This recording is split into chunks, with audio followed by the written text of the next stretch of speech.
nama saya Mutiara Saki Rahmat dengan NIM 231091111200018. Saya dari PSKPS Angkatan 2023. Jadi di sini saya akan menjelaskan materi terkait organ sensoris. Nah, organ sensoris ini merupakan organ yang berfungsi untuk memproses informasi sensorik dari lingkungan sekitar seperti penglihatan, pendengaran, penciuman, perasa, dan juga peraba.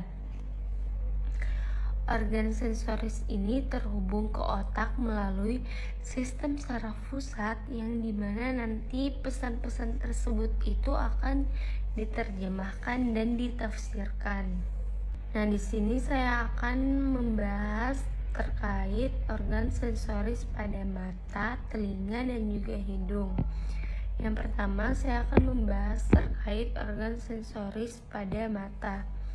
Nah, pada slide ini terlihat jelas gambar dari anatomi eksternal dari mata itu sendiri. Yang pertama ada eyebrow atau yang biasa kita kenal dengan sebutan alis, yang merupakan kumpulan rambut-rambut yang berada di atas kelopak mata yang berfungsi untuk mengurangi jumlah cahaya yang masuk ke dalam mata, menjauhkan kotoran dari mata, mengekspresikan emosi dan juga mengenali wajah, serta dapat melindungi mata dari hal-hal yang dapat mengganggu penglihatan seperti keringat, air hujan, sinar matahari, debu, dan juga mikroorganisme. Selanjutnya ada eyelash yang biasa kita kenal dengan sebutan bulu mata. Nah, bulu mata ini merupakan sekelompok rambut yang tumbuh di sekitar tepi kelopak mata yang berfungsi sebagai penangkap debu dan juga melindungi mata dari kotoran yang dapat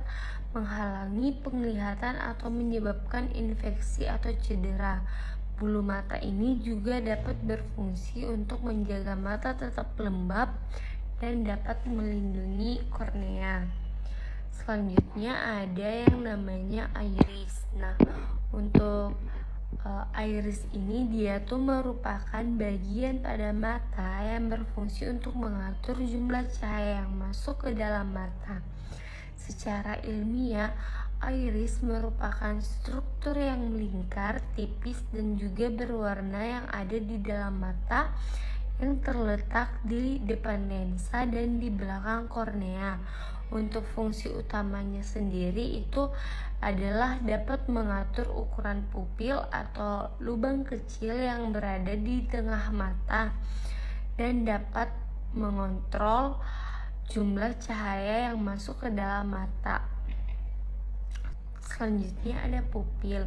Pupil merupakan lubang hitam di tengah iris yang berfungsi sebagai tempat masuknya cahaya ke dalam mata. Mengatur cahaya pupil akan membesar atau mengecil untuk menyesuaikan jumlah cahaya yang masuk ke dalam mata. Untuk perubahan ukuran pupil ini disebut dengan papillary light response.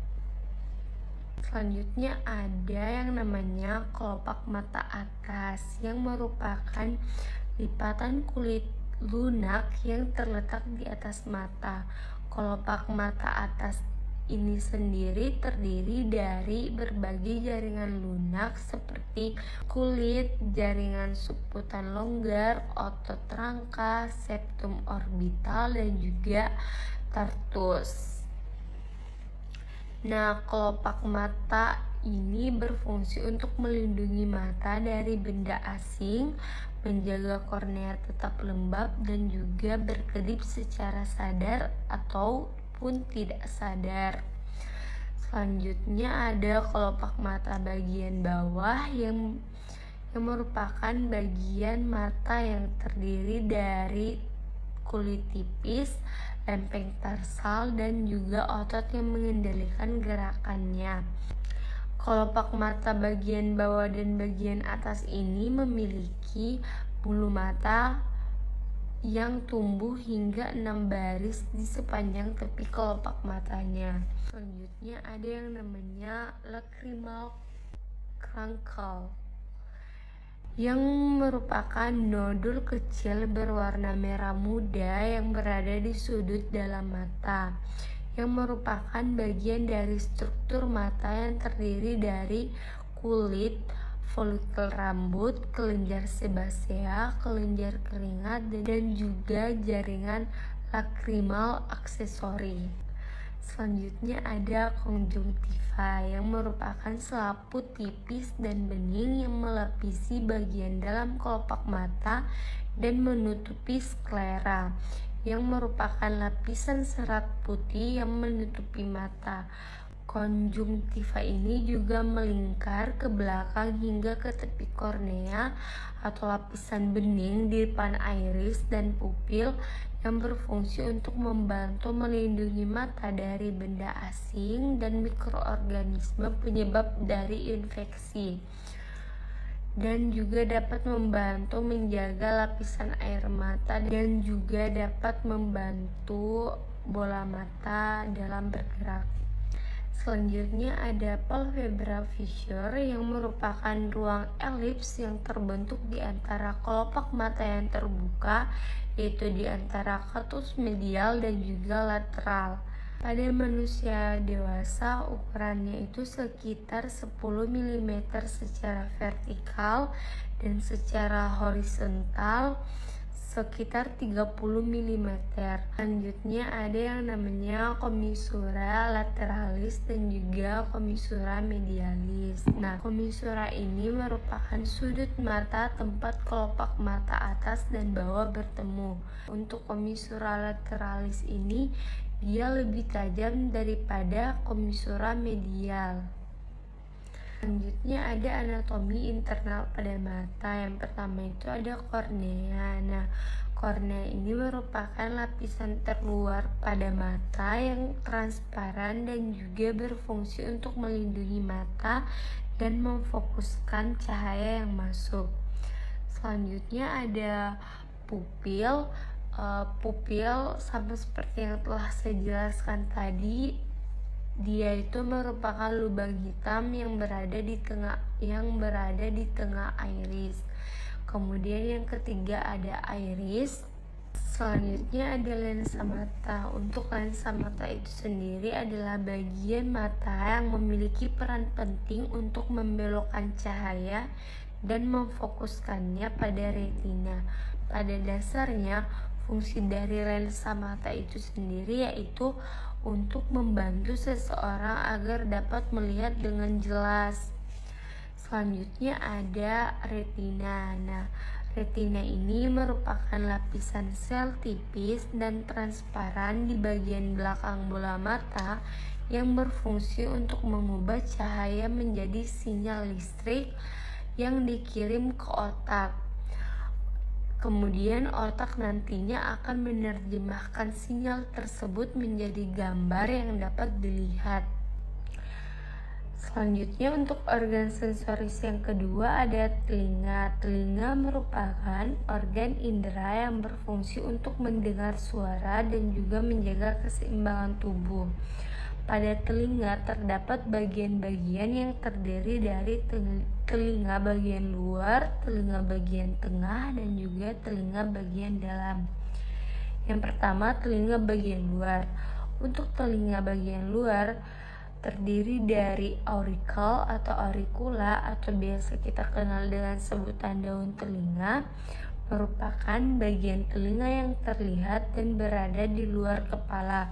Auricula ini terdiri dari kulit dan tulang rawan elastis yang melekat erat pada kulit. Fungsi utamanya yaitu untuk menangkap gelombang suara dari lingkungan sekitar, menyalurkan gelombang suara ke saluran telinga, membantu menjaga keseimbangan, dan juga menghangatkan telinga. Selanjutnya ada extral acoustic meatus atau saluran telinga, adalah jalur yang membentang dari telinga luar ke telinga tengah yang berfungsi untuk mengumpulkan dan menyalurkan gelombang suara ke gendang telinga. Selanjutnya yang kedua ada telinga bagian tengah. Untuk telinga bagian tengah ini terdiri dari malleus atau biasa kita kenal dengan tulang martil yang merupakan tulang yang melekat pada gendang telinga. Selanjutnya ada incus yang merupakan tulang yang menghubungkan antara martil dengan sagurdi.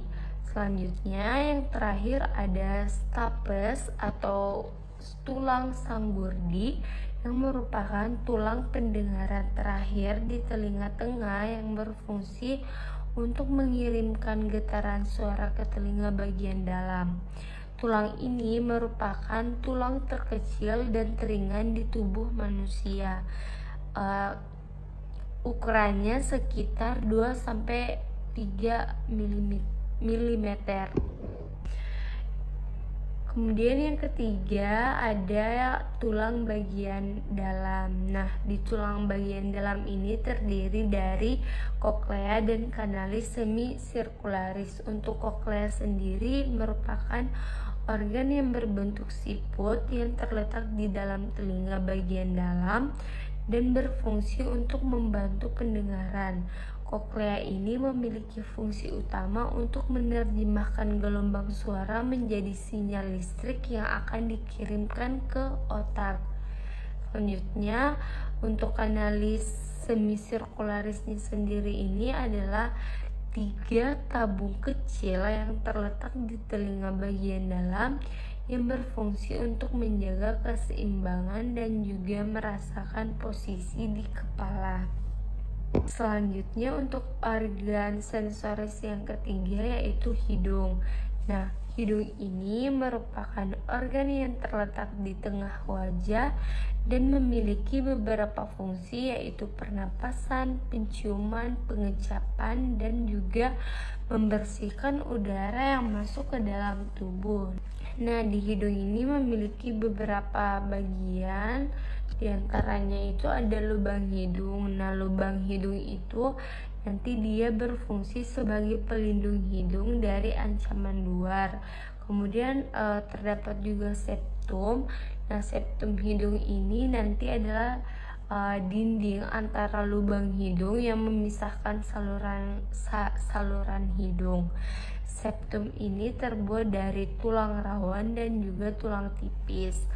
Lalu ada juga yang namanya bulu hidung atau biasa disebut dengan telingus yang merupakan rambut-rambut yang tumbuh di bagian serabut saraf pembau dan memiliki berbagai fungsi penting bagi tubuh, di antaranya untuk menjaga kelembapan dan juga membantu pernapasan serta menyaring udara. Selanjutnya ada rongga hidung. Nah, rongga hidung ini adalah bagian dalam hidung yang terdiri dari tulang rawan, jaringan, pembuluh darah, dan juga saraf.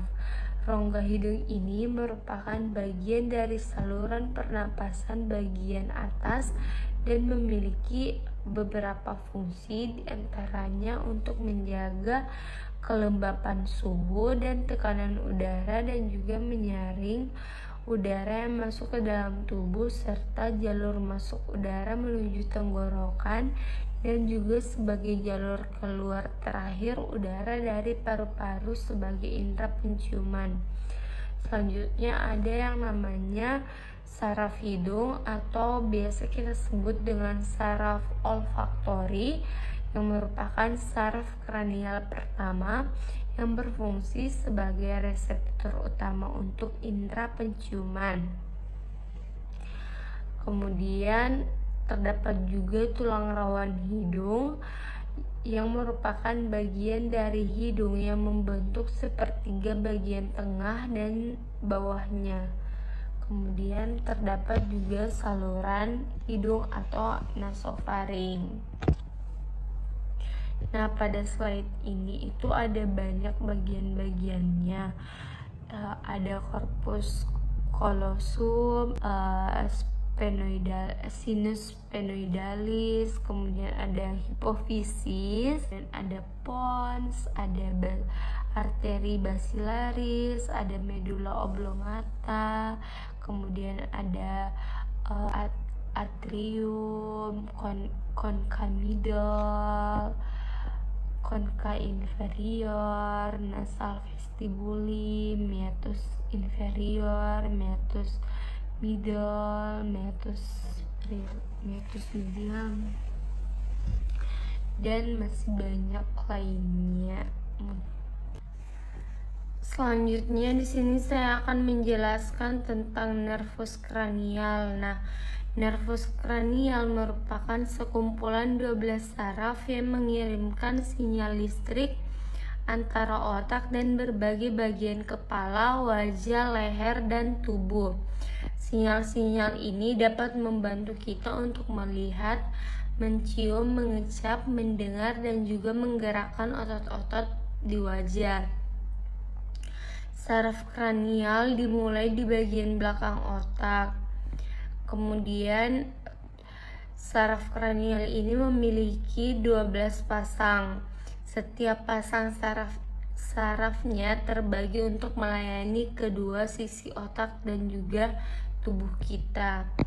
Kemudian fungsi dari saraf kranial ini yaitu berperan dalam menyampaikan informasi sensorik dan juga gerakan motorik. Nah, saraf sensoriknya itu dapat membantu kita untuk merasakan sentuhan, rasa sakit, dan juga suhu, serta dapat membantu kita untuk mendengar, melihat, membau, dan mencicipi. Nah, kedua belas saraf kranial tadi itu, yang pertama ada nervus olfactorius atau saraf penciuman yang merupakan sistem saraf indera penciuman. Kemudian yang nervus kedua yaitu saraf optikus yang memberikan penglihatan. Kemudian nervus yang ketiga yaitu nervus oculomotorius yang dimana dia buka dan menggerakkan mata serta mengatur lebar pupil. Kemudian nervus yang keempat yaitu nervus trochealis yang melihat ke bawah dan menggerakkan mata ke arah hidung dan menjauh darinya. Kemudian nervus yang kelima yaitu nervus trigeminus yang memberikan sensasi pada mata, wajah, dan juga mulut. Kemudian nervus yang keenam yaitu nervus abducens yang menggerakkan mata dari kiri ke kanan. Kemudian yang ketujuh yaitu nervus facialis yang mengendalikan beberapa otot wajah dan membuat ekspresi wajah dan memberikan indera perasa pada sebagian lidah. Kemudian nervus yang ke-8 yaitu nervus vestibulocochlearis yang memberikan indera pendengar dan juga keseimbangan. Kemudian nervus glossopharyngeus yang merupakan nervus ke-9 yang memberikan sensasi rasa pada sebagian lidah dan mengendalikan otot untuk menelan. Kemudian yang ke-10 ada nervus vagus yang mengatur beberapa proses tubuh otomatis. Kemudian yang ke-11 ada nervus accessoris. Kemudian yang terakhir ada nervus hipoglossus yang mengatur pergerakan lidah. Selanjutnya saya akan menjelaskan terkait sistem saraf pusat. Sistem saraf pusat merupakan organ yang meliputi otak dan sumsum tulang belakang. Nah, keduanya itu merupakan organ yang sangat lunak dengan fungsi yang sangat penting untuk perlindungan. Selain tengkorak dan ros-ros tulang belakang, otak juga dilindungi oleh 3 lapisan selaput Meininx yaitu bila membran ini terkena infeksi maka akan terjadi radang yang disebut dengan meningitis. Nah, ketiga lapisan membran menings dari luar ke dalam itu yang pertama ada durameter, yang kedua ada arachnoid-mater, kemudian yang ketiga ada pia-meter. Nah, kemudian untuk otot dan sumsum tulang belakang mempunyai 3 materi esensial, yaitu yang pertama ada badan sel yang membentuk bagian materi kelabu atau substansia grisea, kemudian yang kedua serabut saraf yang membentuk bagian materi putih atau substansia alba, kemudian yang ketiga sel-sel neuroglia, yaitu jaringan ikat yang terletak di antara sel-sel saraf di dalam sistem saraf pusat. Nah, walaupun otak dan sumsum tulang belakang ini mempunyai materi yang sama, tetapi susunannya tetap berbeda. Pada otak, si materi kelabu ini terletak di bagian luar atau kulitnya, atau biasa disebut dengan bagian korteks. Dan si bagian putih ini terletak di tengah. Kemudian pada sumsum tulang belakang, si bagian tengahnya ini berupa materi kelabu yang berbentuk kupu-kupu, sedangkan bagian korteksnya berupa materi putih. Nah, di otak ini mempunyai 5 bagian utama, yaitu cerebrum atau otak besar, kemudian ada mesencephalon atau otak tengah, kemudian ada cerebellum atau otak kecil, lalu ada medulla oblongata atau sumsum sambung, dan juga jembatan Farol. Kemudian untuk si sumsum tulang belakang atau medulla spinalis, pada penampang melintang sumsum tulang belakang tampak bagian luar berwarna putih, sedangkan bagian dalam itu berbentuk kupu-kupu dan berwarna kelabu. Pada penampang melintang sumsum tulang belakang ada bagian seperti sayap yang terbagi atas sayap atas yang disebut dengan tanduk dorsal dan sayap bawah yang disebut dengan tanduk ventral. Selanjutnya auditory pathway, yang merupakan proses pendengaran dimulai dari penangkapan energi akustik hingga diterjemahkan sebagai sinyal di otak. Nah, berdasarkan skema, yang pertama itu ada energi akustik ditangkap oleh daun telinga dan masuk ke eksternal akustik meatus atau liang telinga. Kemudian gelombang suara akan menabrak membran timpani atau gendang telinga yang mengubah energi akustik menjadi getaran mekanik. Kemudian getaran ini nanti akan diteruskan ke tulang-tulang pendengaran seperti tulang malleus atau tulang martil, tulang incus atau landasan, dan tulang stapes atau tulang sanggurdi. Kemudian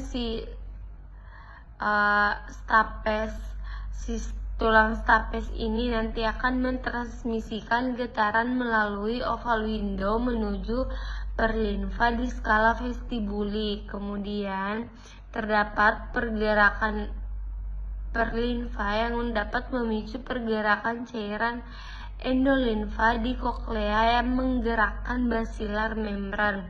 Nah, getaran ini dapat merangsang sel rambut di organ korti yang menghasilkan depolarisasi dan juga kemudian akan direpolarisasi, sehingga impuls saraf itu akan dikirim melalui nervus cochlearis menuju ke otak untuk diproses.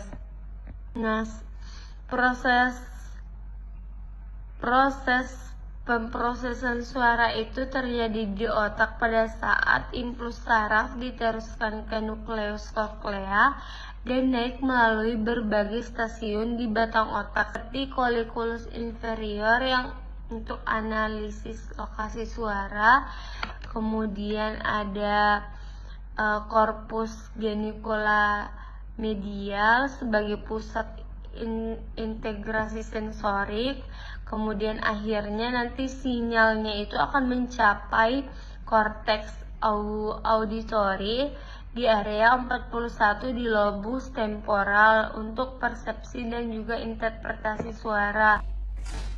Selanjutnya saya akan menjelaskan tentang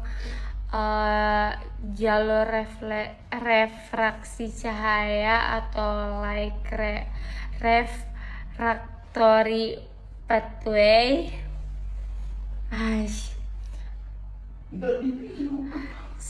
Tidak salah ngomong, nak.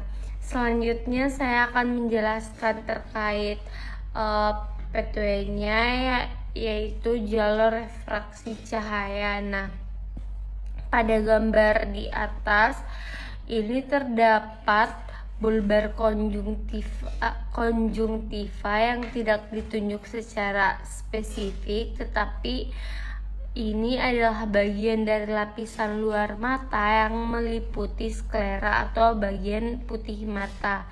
Kemudian terdapat juga kornea yang ditunjukkan di bagian depan mata yang merupakan tempat cahaya pertama kali masuk. Kemudian terdapat aqueous humor yang merupakan cairan yang mengisi ruang antara kornea dan juga lensa. Kemudian terdapat lensa yang ditunjukkan sebagai lensa yang terletak di belakang pupil yang berperan dalam memfokuskan cahaya. Kemudian terdapat vitreous humor yang merupakan cairan yang mengisi ruang utama di dalam bola mata di bagian belakang lensa. Kemudian terdapat ganglion cell layer inner synaptic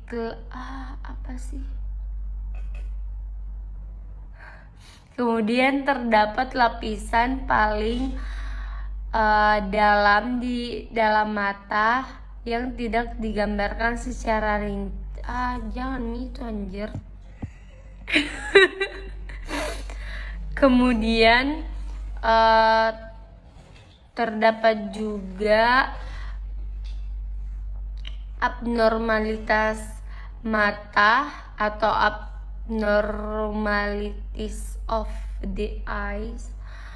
Nah, pada gambar di atas, gambar A menunjukkan mata normal atau emetropik di mana cahaya itu terfokus tepat di retina. Kemudian di gambar B menunjukkan miopia atau rabun jauh di mana cahaya itu terfokus di depan retina yang menyebabkan penglihatan jauh yang kabur. Kemudian di gambar C menunjukkan koreksi miopia yang menggunakan lensa cekung yang membantu memfokuskan cahaya ke retina. Selanjutnya saya akan menjelaskan terkait pathway sensorik dan juga motorik. Nah, pathway sensorik dan motorik ini dipisahkan oleh karakteristik yang berbeda. Si pathway sensorik bertanggung jawab atas sensasi dan terdiri atas jalur kolom dorsal, jalur spinothalamik, dan jalur spinocerebellar. Kemudian untuk si motoriknya terdiri dari sistem piramidal dan sistem ekstrapiramidal. Nah, untuk jalur sensorik atau si pathway sensoriknya itu kan tadi ada 3. Yang pertama jalur kolom posterior yang memungkinkan adanya sensasi sentuhan halus, getaran, diskriminasi 2 titik, dan juga rasa. dan mendapatkan namanya dari bagian sumsum tulang belakang, yaitu tempat sensasi terjadinya berjalan. Kemudian untuk jalur yang kedua yaitu jalur spinothalamikus yang menyalurkan informasi dari kulit talamus termasuk ke bagian sentuhan kasar, nyeri dan juga suhu. Kemudian jalur yang ketiga yaitu jalur spinocerebellar yang mengirimkan informasi ke otak kecil tentang panjang dan ketegangan serat otot dan berfungsi untuk mengomunikasikan sensasi proprioseptif bawah sadar atau posisi dan gerakan. Selanjutnya untuk jalur motoriknya atau pathway motoriknya dia itu biasa dikenal dengan sistem piramida yang bertanggung jawab atas gerakan otot sukarela dan tindakan seperti menelan dan termasuk ke dalam saluran kortis spinal dan juga saluran kortibulbar. Nah, jalur ini disebut dengan sistem piramida karena informasi berjalan ke struktur materi putih berpasangan di medula yang dikenal sebagai piramida medula.